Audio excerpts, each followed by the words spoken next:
Keeping Up with Jones, the Lonnie Jones podcast adventure. I am your host, Lonnie Jones. My wife Jackie and I moved to the city of Huntsville in 1986 for me to be a youth and family minister.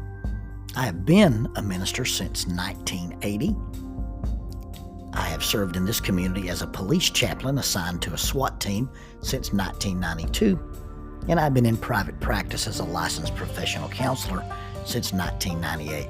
I'm also an adventure educator and an avid outdoorsman. I dabble in rock climbing and I goof around with Brazilian Jiu-Jitsu. Our life has been full of many wonderful experiences and some just outright adventures. I used to write about those things in a little church bulletin article. So now instead of asking you to read those things, we're just going to talk about them in our podcast. And as we talk about them, we're going to talk about the facts. The facts lead to concepts, and the concepts lead to application. One caveat about the facts is, for the most part, we're going to tell you the facts just as they happened. But every now and then, we're going to tell you the way other people have told us they remember it happening with a little bit of embellishment. It's all good, clean fun and for educational purposes. Thank you for listening, and we hope you enjoy Keeping Up with Jones.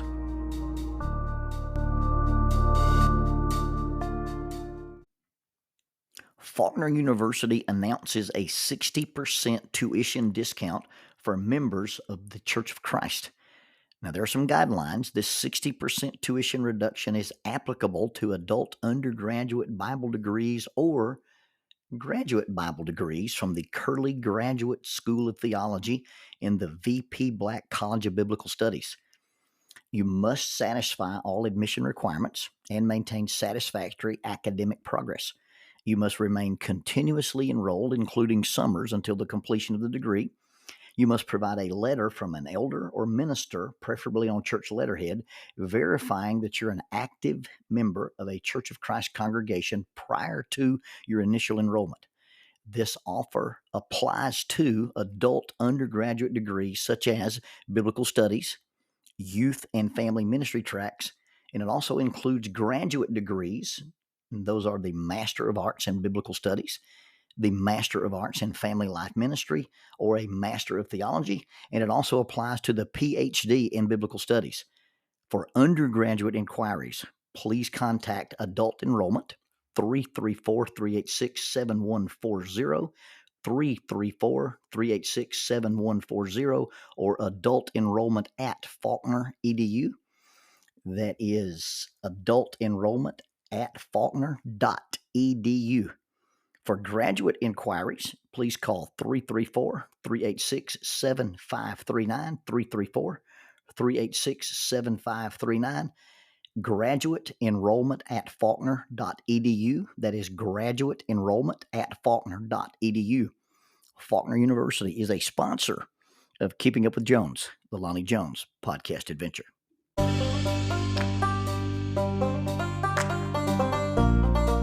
TKM Incorporated in Moss, Tennessee is a construction company that specializes in erosion control, seeding, and soil, hydroseeding, hydromulch, minor excavation, and silt fence. They also provide traffic control and construction signs. Their business is keeping people safe, but their passion, their mission, is they wish that all men could be saved. TKM has adopted the nickname the King's Men because as they serve you, they also serve the King. If they could provide any of their services for you, please contact them at 931-243-3958. That is 931-243-3958. Or you can contact them on the net at tkminc2001 at twlakes.net. That is tkminc2001 at twlakes.net. TKM Incorporated is a sponsor of Keeping Up with Jones, the Lonnie Jones podcast adventure.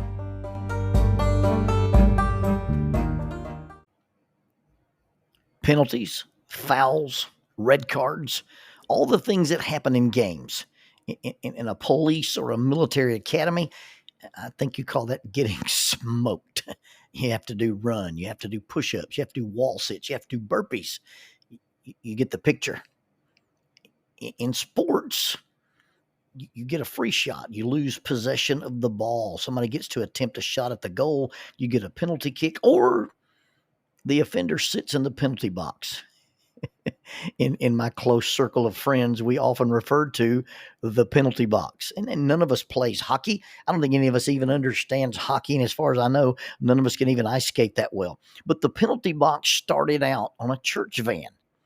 We were on a road trip, and a student in my youth group was gifted with the rare multifaceted phenomenon of being socially awkward, pathologically immature, clinically annoying, and an insomniac.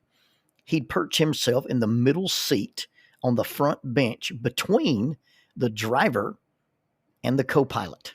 And he would sit there and he'd insert himself, his comments, his observations, his random out of context, filterless things into any and all conversations of the guy driving the van, trying to stay awake, and the person who was in charge of keeping said driver awake.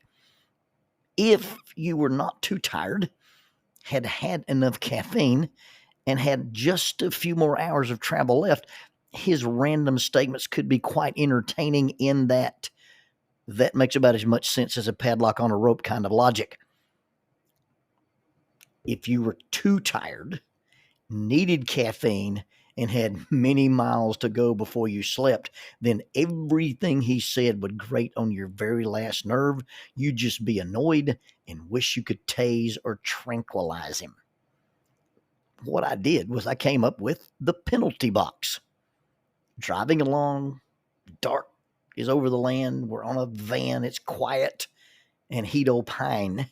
He'd comment, or he'd insert his annoying randomness into the conversation between the driver and the co-pilot. He would say something so bizarre or so disgusting that a teenage girl would roll her eyes far enough into her head to see her own prefrontal cortex. I'd reach up and click on the light above the rearview mirror and simply say, "Thatcher, you're in the penalty box." And it worked. With the little light on, he could not and would not speak again until I reached up and turned the light off and said, "Okay, you're no longer in the penalty box." It was genius, and it became an inside joke into our youth group. We would put each other in the penalty box for different reasons, and anytime a person could reach a light or turn on a flashlight, you'd end up in the penalty box if somebody wanted to shut you down or shut you up.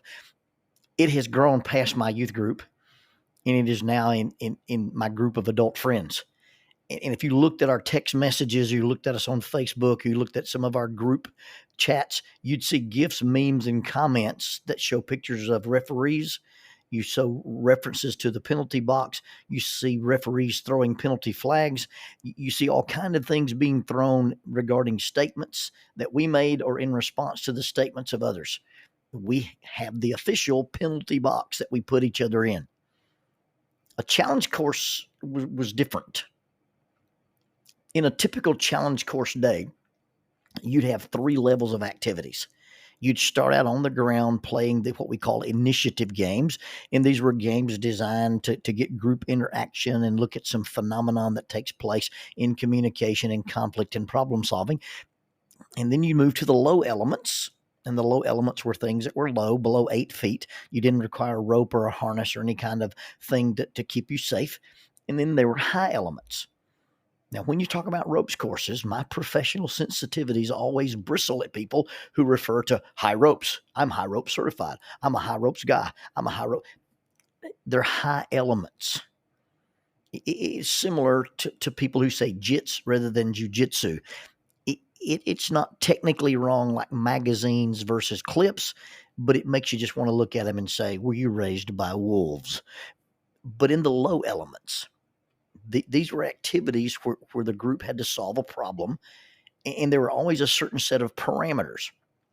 Can you get your group from point A to point B and use only the tools, resources, or structures that we've provided? Can you get your group over this obstacle, through this obstacle, or out of this enclosure and not touch the web, the string, the boards, the floor, the pretend water, the pretend swamp, the lava, or the deadly poison peanut butter?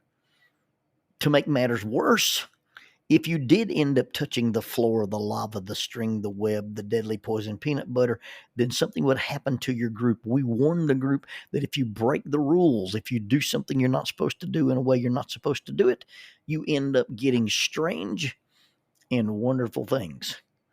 And we developed a kit. We developed a bag that our instructors carried around. We start the ropes course day, and we start to separate between people, and you'd say, okay, instructors, everybody got your bag of strange and wonderfuls.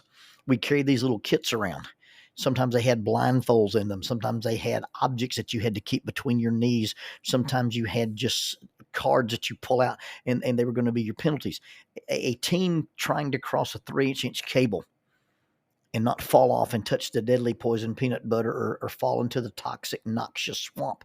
A team trying to balance on this cable might end up with one person having to be connected to another person by means of holding both ends of a bandana. One person might have to wear a blindfold. Another person might have to keep their legs together and only hop. One person might be told you can't talk to your team unless you communicate with them only by asking open-ended questions. You might take the strongest person and pair them permanently with the weakest person. You might take the fastest, most athletic person and assign them to be the permanent partner of the slowest, least athletic person. You might say, because you've done this, everybody at the front has to go to the back, and everybody at the back has to go to the front. Depending on the group that you were working with and what their difficulties were, and sometimes depending on your mood, you would assign these things. I can remember with one group, I made them talk in a cheesy French accent. Now, I've got a passion for cheesy French accents, basically because of the Pink Panther movies, and most recently probably because I heard my daughter listen to the Ricky Bobby movie. We had a group of guys. We had some international folks on one of our courses one day, and I hadn't really talked to everybody, and we were doing the spider web problem. And this guy opened up, and he's making the observation that they had 17 people and there were only 16 holes in the spider web. And this guy says, I do not think there are enough holes for us all to pass through. And I realized I had not assigned the cheesy French accent. He had a real French accent. This guy was from France, and he still had his accent. Oh, it was a wonderful day hearing this guy talk. We got to the top of the tower on the high elements. You left the high course by means of a zip line, and the protocol is the instructor would hook the guy in to the trolley, and then he looked down the course and make sure there was nobody in the zip path, and he would yell, is the zip line clear? And the people on the ground would yell, the zip line is clear. And then the person's supposed to yell, I'm zipping. And then the people on the ground would yell, zip on, and you'd fall off the tower and slide down the 300-foot zip line. And this guy with the accent is on the tower with me, and I get him hooked up, and he's kind of nervous. And I said, well, ask, is it clear? And he yells, is the zip line clear? And they yelled, zip line is clear. And they looked up at me, and he said, and now what do I say? I said, you should say, Ricky Bobby, I'm coming for you. He said, what does this mean? I said, it means nothing, but you have to say it. And he screamed at the top of his lungs, Ricky Bobby, I come for you. And he falls off this tower and zips down the 300-foot zip line.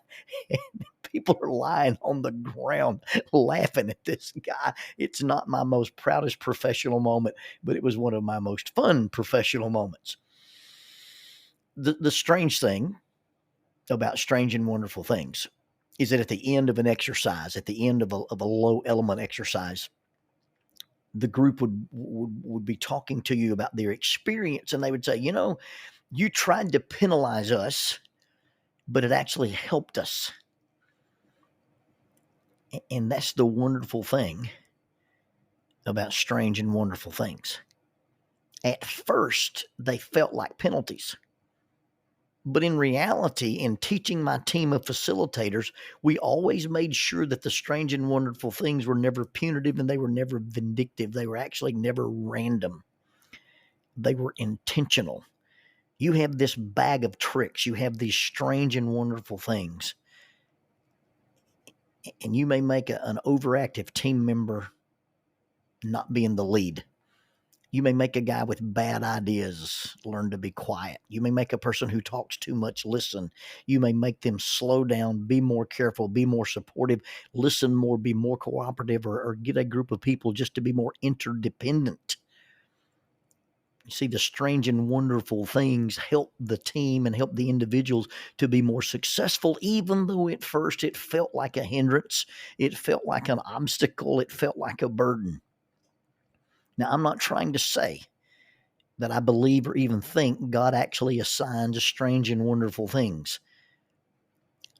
I do believe that it's with His grace and His mercy and His power that He helps us learn to use them or see them differently. I don't believe God is this great facilitator manipulating the activity of human lives with penalties and prizes. I think if that's the case, you believe in moralistic therapeutic deism. Our learning to use our problems, our learning to respond to our burdens, circumstances, consequences, failures, abilities, disabilities, and view them maybe not even as assets, but learning to view them as different avenues to change the way we approach and do things. That's the difference in living victorious lives and seeing ourselves as victims. I think you've probably heard me say before that if you put a knot in a rope, the rope is not made stronger, it is made weaker. And for field purposes, we say a rope is made weaker by 50% when you put a knot in it. Yet a rope that doesn't bend, doesn't have a turn, doesn't have a loop, or doesn't have a bite in it, the things you do to a rope to form knots or hitches, if you don't do those things to a rope, that rope's not really functional. But every time you put a turn, a bend, or a twist into a rope, you're creating a vulnerable spot. But without knots, you can't use a rope very well. The very thing that makes a rope vulnerable also makes it functional. The strange things about us, or the things that we think make us strange, should not be seen from the standpoint of why did God do this to me? Why did God make me this way or cause this to me? But it should be looked at with wonder at the wonderful things we can do, not in spite of this difference, this strangeness, this uniqueness, but what can we do because of it? You see, the question we asked on the challenge course was, when you weren't allowed to use your arm, when you had to have a blindfold, when you had to stay connected to the other person or persons, when you got the strange and wonderful thing, what changed? And the answer was always, well, when that occurred, when that was given to us or taken from us, we had to learn to do. We had to do. We had to learn. We had to stop doing, or we had to do something in a different way, at a different pace. It made us be careful, thoughtful, intentional. It made us communicate. It made us slow down. It made us help others. It made us think of the needs of others. It actually helped us. And I don't know what it is, but there's this thing in your life. You may hate it. You may resent it. It may not just be inconvenient. It may be painful. It may be the thing you changed about you if you could change it, and it may not have a purpose, but it probably has a use. It probably wasn't given to you as any type of reward or any type of punishment. It is just part of being you. And once it occurs to you that this might not be a burden, then once it quits being a burden, it stops being an excuse, then it just becomes the thing. A thing that kept you from doing the wrong thing, a thing that taught you to do, a thing that taught you to do without, a thing that helped you learn to do. A thing, yes, but only when we learn to view it and use it in a different way. Maybe not even as a burden, but as a blessing. Only then does it quit being a thing that makes me strange, and it becomes a strange and wonderful thing.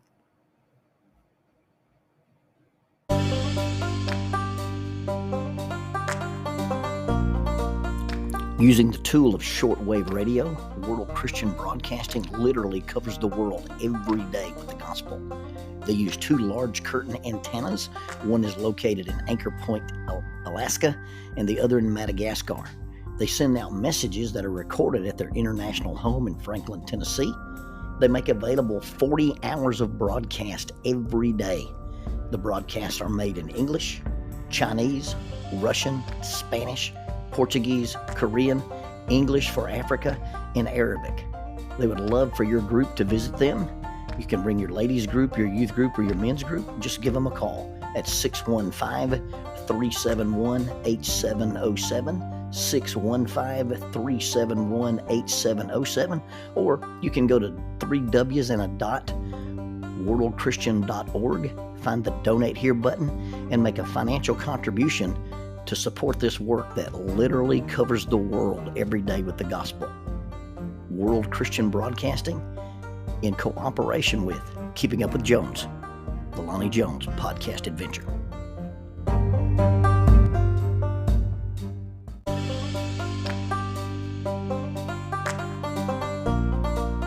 The mission of Heritage Christian University is simple. They aim to advance the churches of Christ by equipping servants through undergraduate and graduate programs. Heritage Christian University produces effective communicators of the gospel, focusing on evangelism and a commitment to Scripture. Heritage Christian University is accredited by the Association for Biblical Higher Education and offers the following degrees: Associate of Arts in Biblical Studies, Bachelor of Arts in Biblical Studies, Master of Arts, Master of Ministry, and Master of Divinity.